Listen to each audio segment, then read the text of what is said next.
em especial a professora Nilma Antas. Bom, pessoal, é uma covardia. Depois de tantas explanações excelentes, me deixaram por último para poder falar aqui para vocês. Tá? Mas vamos lá.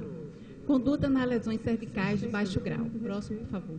Você pode passando os slides, por favor, todos de vez? Assim, sim, isso. Não, primeiro. É porque ele é um pouco. O câncer de colo de útero continua sendo uma das neoplasias mais frequentes em nosso país. Segundo a Organização Mundial de Saúde, é a quarta causa de mortalidade entre as mulheres, sendo superado apenas pelo câncer de mama, o câncer de pele e o câncer cólon-retal. Apesar da notória redução nos índices de mortalidade do câncer de colo de útero, as lesões pré-neoplásicas ainda constituem um dos principais problemas de saúde pública que acometem principalmente mulheres em idade reprodutiva. Segundo a Sociedade Americana de Patologia, aproximadamente 1 milhão de mulheres terão em um ano o diagnóstico de lesão cervical de baixo grau. E aproximadamente 500 mil mulheres terão em um ano o diagnóstico de lesão cervical de alto grau. Portanto, prevenir não requer apenas diminuição nos índices de mortalidade, mas também a erradicação dessas lesões pré-neoplásicas. E, para isso, nós temos que saber diagnosticá-las e tratá-las corretamente. Próximo, por favor. As lesões pré-neoplásicas, as lesões cervicais do colo do útero, elas podem passar... Bata mais um, isso.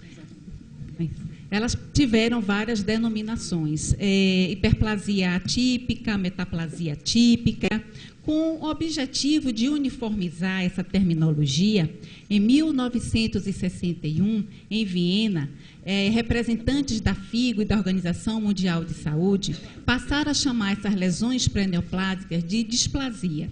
E, a depender do grau de desarrumação citoarquitetural, elas foram subclassificadas, subdivididas em leve, moderada e acentuada, e o carcinoma in situ. Em 1967, Richard passou a chamar essas lesões de neoplasia intraepitelial cervical grau 1, que substituiu a antiga displasia leve, NIC2, que substituiu a antiga displasia moderada, e NIC3, que substituiu a displasia acentuada e carcinoma in situ.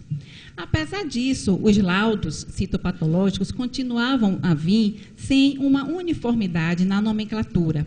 Alguns adotaram o termo displasia, outros adotavam o termo de NIC, ou alguns até colocavam as duas nomenclaturas. Por isso que, em 1988, em Bethesda, o sistema de Bethesda resolveu que essas lesões seriam chamadas de lesão intraepitelial de baixo grau, que seria a antiga displasia leve, que depois foi a NIC1, e de alto grau, que englobaria a NIC2 e a NIC3.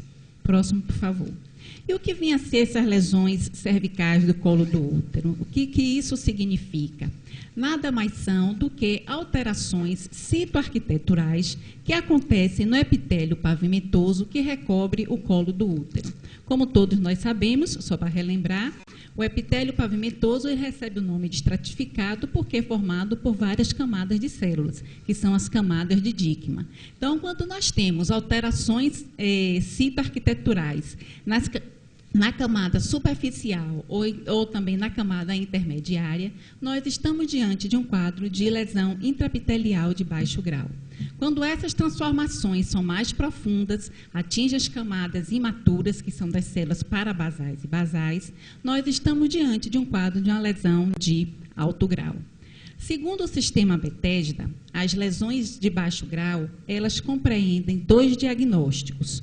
Um, que são as alterações celulares induzidas pelo HPV, que nós chamamos de alterações citopáticas sugestivas de HPV, e um segundo diagnóstico, que são as alterações celulares compatíveis com NIC1, que são aquelas imagens que nós já sabemos, alterações em relação à forma, ao volume do núcleo e à cromatina nuclear.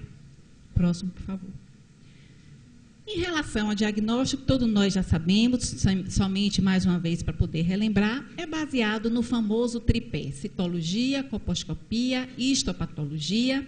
O teste para HPV, na verdade, não é para diagnóstico dessas lesões cervicais.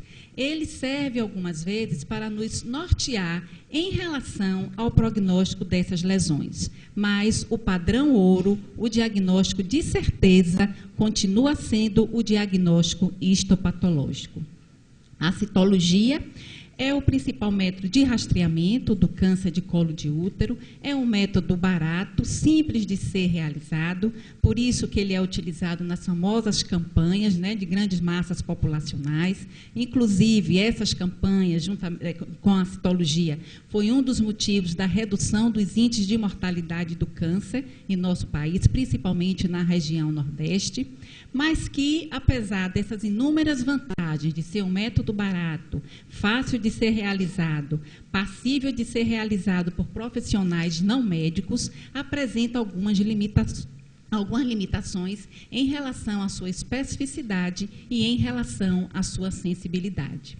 E um dos principais fatores que realmente atrapalham a sensibilidade, a especificidade da citologia é a colheita inadequada.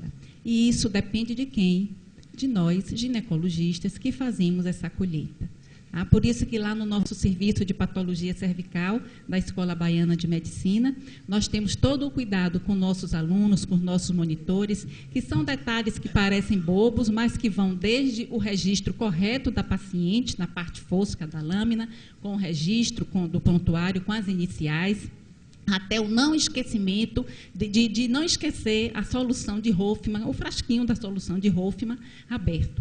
Nós sabemos que naquela solução existe álcool absoluto ou álcool e éter na mesma proporção, que são substâncias voláteis, e isso pode alterar na fixação do material que está ali na lâmina. São detalhes bobos, mas que no final influenciam na especificidade e na sensibilidade deste método. A colposcopia, que já é um exame mais caro, não é como a citologia usada para screen. Nós precisamos do colposcópio, por isso que é um exame caro, precisa do investimento do médico para poder se especializar em fazer a colposcopia. E tem a principal vantagem, que é o quê? Dirigir a biópsia, né? Nos mostrar o local que vai ser biopsiado. Próximo, por favor. E a conduta é o que todo mundo está esperando aqui, né? Qual a conduta diante de uma paciente que tem um diagnóstico de uma lesão cervical de baixo grau? Existe, pessoal, eu revi a literatura e o que eu percebi é que existe assim, muita controvérsia em relação à conduta nessas lesões cervicais. Existe assim, muita heterogeneidade de opiniões. E o que a gente dá para perceber é que essa heterogeneidade de opiniões, ela tem dois fatores muito importantes. O primeiro motivo é que o diagnóstico histopatológico das lesões de baixo grau é um diagnóstico muito difícil.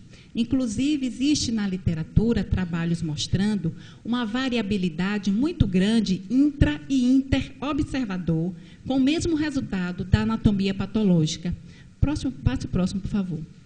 Esse trabalho foi um trabalho realizado em 2001 pelo Grupo Altis, pelo Grupo Altis, que foi um estudo feito no Instituto Nacional de Câncer, onde eles pegaram, assim, eles selecionaram mulheres que já tinham diagnóstico confirmado através de biópsia dirigida pela colposcopia de NIC1. Eles pegaram novamente essas peças de biópsias e redistribuíram entre patologistas experientes. E olha o que eles encontraram. Somente 43% das que já tinham diagnóstico de NIC1 foi confirmado o diagnóstico de NIC1. 41% tiveram diagnóstico normal e 13% diagnóstico de NIC2 e de NIC3. Portanto, há uma variabilidade muito grande no que nós consideramos padrão ouro, que eu acabei de falar para vocês, que é o exame histopatológico. Além disso, o que também contribui para essa controvérsia de opiniões em relação à conduta, é que a biópsia direcionada pela colposcopia é somente uma amostra simplificada do colo do útero e pode ser influenciada por vários fatores, principalmente pela experiência do colposcopista, e também a colposcopia, como nós sabemos, ela tem uma especificidade muito baixa para as lesões de baixo grau, em torno de 52%, apesar de ter uma sensibilidade boa, em torno de 89%, mas a sensibilidade da colposcopia é baixa. Então, por todo esse motivo, é que na literatura existe essa controvérsia, essa heterogeneidade de opiniões em relação à conduta nas lesões cervicais. Próximo, por favor. A conduta expectante, ela é, na verdade, a conduta preferida nessas lesões de baixo grau. Isso porque se analisou a história natural dessas lesões de baixo grau e o que se verificou, nós vamos mostrar mais adiante, alguns trabalhos na literatura mostram, que essas lesões, elas dificilmente progridem para uma lesão de alto grau. O que pode acontecer é uma regressão ou uma persistência na história natural das lesões cervicais de baixo grau. Dificilmente elas vão evoluir para uma lesão de alto grau. Entretanto, para se obter uma conduta, para se escolher uma conduta expectante, que é, na verdade, a melhor conduta, preferível, vamos dizer assim, alguns critérios devem ser levados em consideração. Em primeiro lugar, as pacientes devem ser pacientes jovens, com lesão totalmente visível, a JEC deve estar visível, a colposcopia deve ser satisfatória, a lesão não deve estar adentrando o canal endocervical, a ausência de fatores epidemiológicos adversos, como, por exemplo, fumo, promiscuidade sexual. Sabemos que é difícil caracterizar a promiscuidade, mas é um fator epidemiológico adverso importante. Passado de doença sexualmente transmissível, são alguns fatores epidemiológicos adversos. Pacientes adolescentes e pacientes gestantes, mesmo com diagnóstico histopatológico de lesão de alto grau, a conduta, ela deve ser levada em conta, a conduta expectante. Próximo, por favor. De alto grau. Okay. Eu vou mostrar, depois eu vou fazer o resumo, vou mostrar para vocês. Critério de exclusão da conduta expectante. Existem os critérios de exclusão. Lesões de alto grau, exceto em grávidas, como acabei de mostrar para vocês, e pacientes adolescentes sem fatores epidemiológicos adversos. A discordância entre a citologia, a colposcopia e a histopatologia. Lesões de baixo grau persistente após um ano de observação. Lesões adentrando o canal cervical. Imunossuprimidas, tabagismo, usuárias de drogas, doença sexualmente transmissível e pacientes onde nós temos uma dificuldade de segmento. Na verdade, é muito difícil, não existe um método definitivo, um padrão ouro, para sabermos qual aquela lesão da NIC que vai regredir, que vai persistir ou que vai evoluir para uma lesão de alto grau. Na literatura, eles citam alguns marcadores tumorais, como, por exemplo, a expressão do P16, o KI16, o subtipo de HPV, mas, na verdade, ainda não foi comprovado cientificamente e ainda não é nossa rotina no acompanhamento dessas pacientes. Inclusive, na literatura, eu encontrei trabalhos mostrando que, mesmo quando nós temos um teste de HPV, de alto risco positivo, e a paciente tem uma lesão de baixo grau, essa lesão ela tende a regredir. O que acontece é que há uma maior persistência ao invés da regressão, mas nunca, quer dizer, a evolução, nunca não, em medicina nem nunca nem sempre, mas a evolução para uma lesão de alto grau, mesmo com HPV de alto risco, ela não acontece. Próximo, por favor. Esse aqui são alguns trabalhos na literatura, como eu falei para vocês, mostrando a história natural das lesões de baixo grau. 2001, Sol e colaboradores, eles selecionaram 158 pacientes com diagnóstico de NIC1 pela biópsia guiada pela colposcopia e observaram que 10,7% dessas mulheres somente progrediram para NIC2 ou NIC3. 55% persistiram em NIC1, Mais um clique, por favor. E 34,2% regrediram durante 2 anos. Próximo, por favor. Cardial e colaboradores, em 2001, também um trabalho semelhante, com 79 mulheres com diagnóstico de NIC1, observaram que 68,3% regrediram, 26,6% persistiram, 5,1% progrediram para NIC de alto grau. Portanto, como nós podemos observar, a história natural da lesão cervical é ou regredir ou persistir como NIC1. Baseado nesses trabalhos, e no último guideline, próximo, por favor, o último guideline ele foi escrito em 2001 e foi publicado no American Journal e na Sociedade Americana de Patologia e Colposcopia. Só que saiu, pessoal, um outro guideline que foi escrito em 2006, mas só vai ser publicado em outubro. Por causa de alguns dias, eu não vou apresentar para vocês o guideline atual. Ele vai ser publicado no American Journal e no site da Sociedade Americana de Patologia. O site é o www.asccp.org. Quem tiver interesse, a partir de outubro, já pode acessar esse site, que vai ter o novo guideline. Esse é o de 2001. E o que é que diz o guideline? Então, mulheres com biópsia confirmada de NIC1, certo? Através da colposcopia foi realizada a biópsia, elas tiveram um diagnóstico confirmado e colposcopia satisfatória, ou seja, a JEC visualizada, a escolha, a conduta preferida é o segmento sem tratamento. Tá? E o que é que eu devo fazer com essa paciente quando eu escolho a conduta expectante, que é a preferida? Eu vou realizar a citologia em 6 e 12 meses ou fazer um teste para HPV em 12 meses. Essa aqui é a conduta preferida quando eu escolho a conduta expectante. Aí vocês vão perguntar, e qual das duas? Eu faço a citologia em 6 e 12 ou eu faço o teste para o HPV? A literatura não diz que há diferença em relação ao prognóstico da lesão quando eu escolho um ou outra opção. O que eles falam é o seguinte: quando eu faço o teste para o HPV, é mais cômodo para a paciente e causa menos ansiedade. Porque quando eu faço a citologia em 6 e 12 meses, ela vai ter que ir 2 vezes no consultório, vai ter que ser submetida 2 vezes ao exame. Então, isso causa um certo desconforto. Mas é só esse o motivo de se escolher o teste para o HPV em 12 meses. Tá? Caso na citologia de 6 ou 12 meses, ou então, no final de 12 meses, eu tenha um teste positivo para HPV de alto risco, eu devo encaminhar essa paciente para a colposcopia e provavelmente para uma biópsia. Aqui, pessoal, pode ser presença de ascos ou maior ou igual a asco, que é o asco A high, que a gente sabe que é a presença daquela célula onde nós não podemos descartar lesões de alto grau. Se eu tiver 2 resultados citológicos negativos, de 6 e 12 meses, vier resultados citológicos negativos, ou então, depois de 1 ano, o teste para HPV negativo, a paciente vai seguir o screen citológico anual.